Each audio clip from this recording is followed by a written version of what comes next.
एक जादू है जो सर चढ़कर बोलता है, नाचता है, थिरकता है। दोस्तों, ऐसी बातें मैं क्यों कह रहा हूं? दरअसल आज दो विधानसभा में वोटिंग चल रही है, छत्तीसगढ़ और मध्य प्रदेश। और सवाल यह है, क्या मोदी का जादू यहां भी चल सकेगा? लेकिन जैसी रिपोर्टें आ रही हैं, जैसी खबरें आ रही हैं, साफ साफ झलकता है कि बहुत कठिन है डगर पनघट की, यानी कि डगर चुनाव की। क्योंकि आपने कर्नाटक का विधानसभा चुनाव देखा, आपने हिमाचल प्रदेश का विधानसभा चुनाव देखा, वहां ये फैक्टर, ये जादू नहीं चल सका। हालांकि भाजपा जितने भी पैतरे अपना सकती है, जितने भी रणनीतियां चल सकती है, जितने भी ध्रुवीकरण के पैतरेबाजी उसने की, कहीं भी हनुमान जी का गदा काम नहीं कर सका। हालांकि ये सारे तिगड़ में मध्य प्रदेश और छत्तीसगढ़ में भी आजमाई जा रही हैं। लेकिन ऐसा भी नहीं है कि कांग्रेस के लिए डगर जो है बहुत ही आसान है। हालांकि मध्य प्रदेश में 2018 का चुनाव आपको याद होगा, मध्य प्रदेश और छत्तीसगढ़ का विधानसभा चुनाव 2018 में हुआ था। अब 15 साल के बाद दोनों जगह कांग्रेस ने वापसी की थी।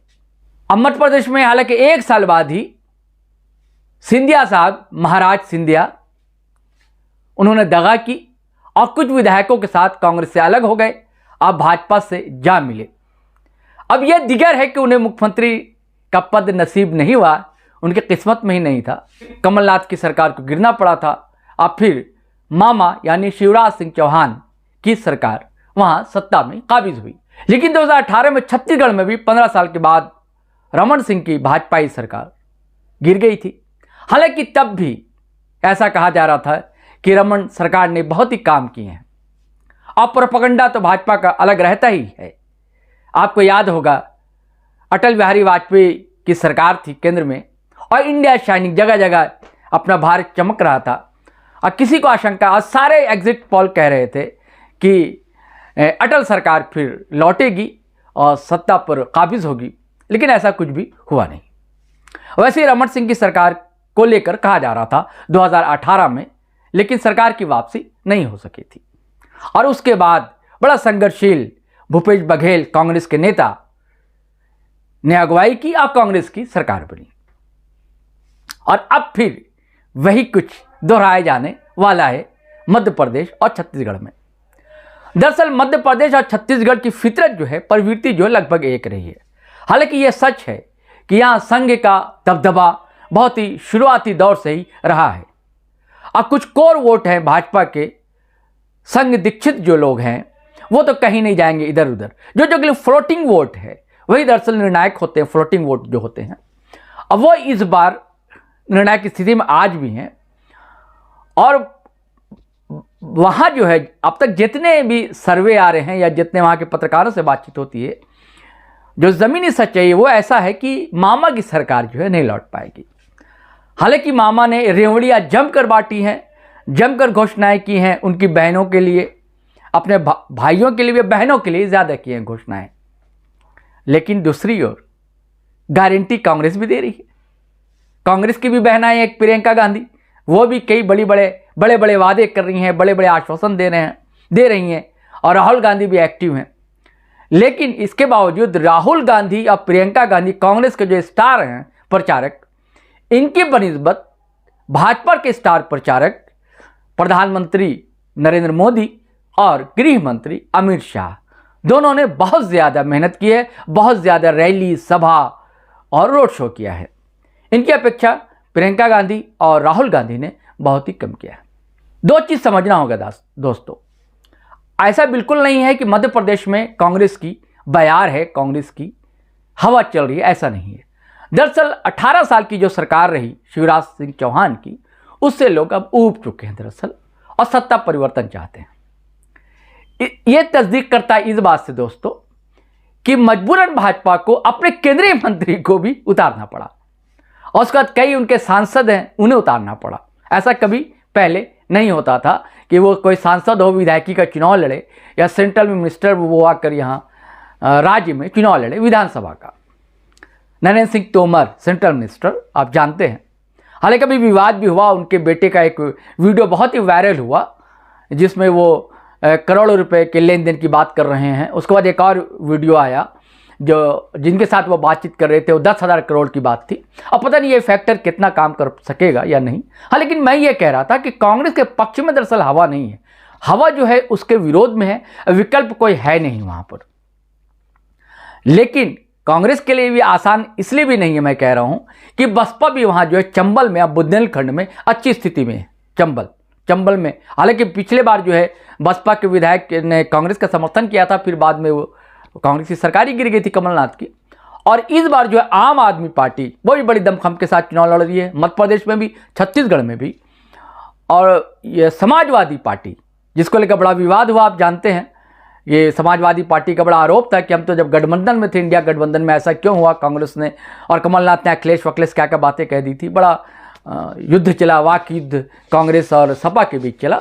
तो सपा ने भी कई जगह, मतलब लगभग खबर है कि 20 जगह अपने उम्मीदवार उतार दिए हैं और कई जगह अच्छी स्थिति में भी उम्मीदवार हैं उनके सपा के।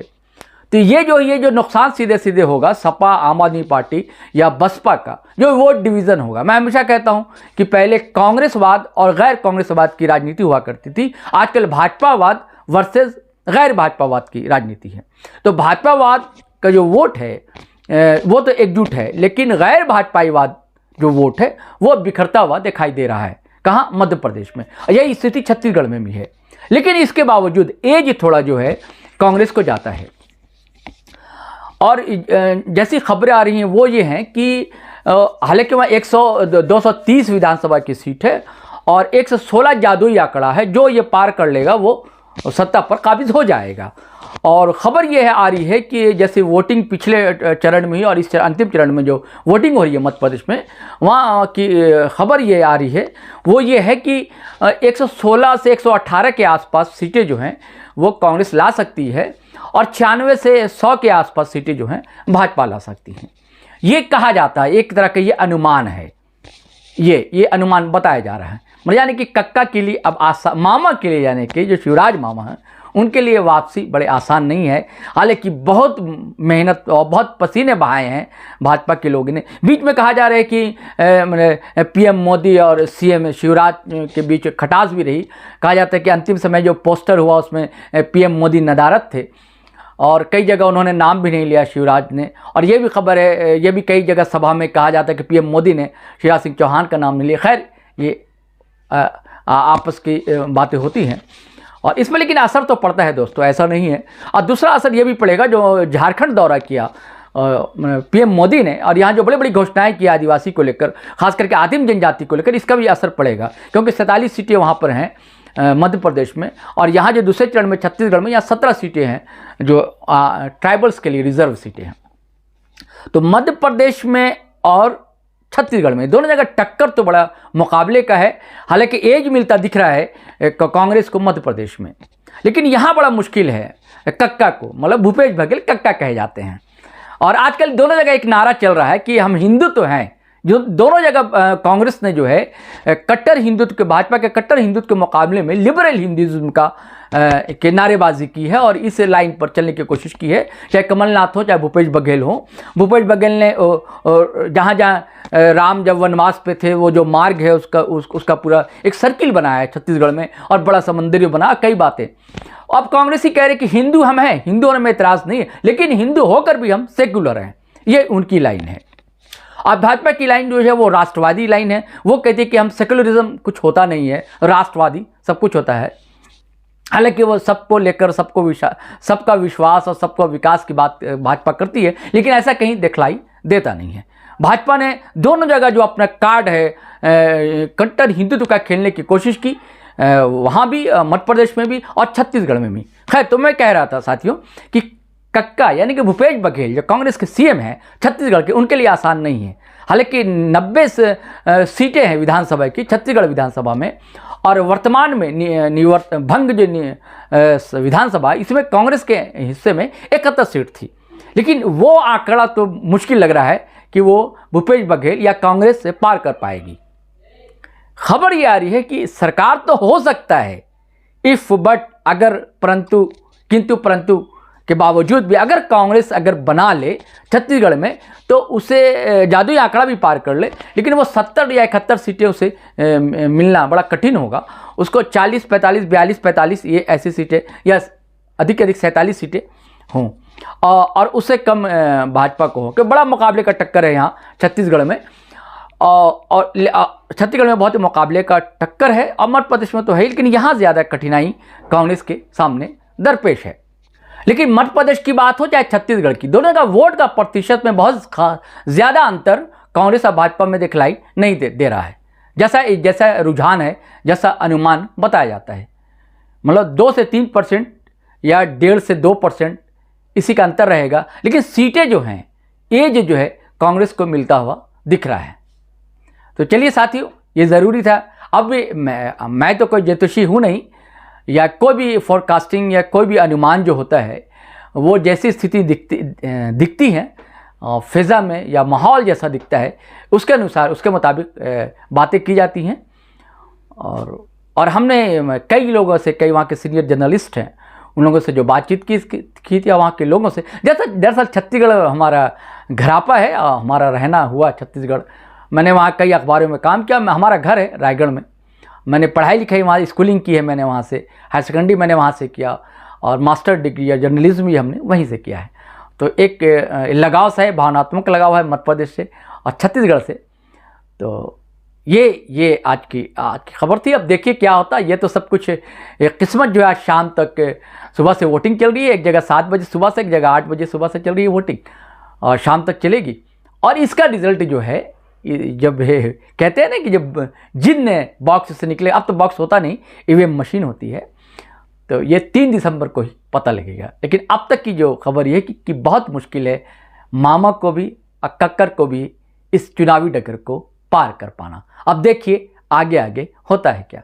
आपसे आग्रह है, गुजारिश है कि ये वैकल्पिक मीडिया है, फ्रीडम ऑफ स्पीच का साथ दीजिए। और जीटी रोड लाइव ऐसा ही मंच है, हम चाहते हैं कि आपका साथ मिले। आपका साथ ही हमारी ताकत है, हमारा बल है। तो आप कुछ आर्थिक सहयोग भी हमें कर सकते हैं। हमारा UPI नंबर है 8083557257। आप इस पर गूगल पे, फ़ोन पे और पेटीएम भी कर सकते हैं। साथियों, अगर आप ये ना करें, इतना तो साथ हमारा ज़रूर दें कि हमारे YouTube channel GT road live को ज़रूर सब्सक्राइब करें, वीडियो को शेयर करें, लाइक करें, कमेंट करें। और जीटी रोड लाइव के नाम से ही फेसबुक पेज है हमारा, उसे भी फॉलो करना हरगिज़ ना भूलें। वहाँ भी देखें हमारा वीडियो, शेयर करें, लाइक करें और कमेंट करें।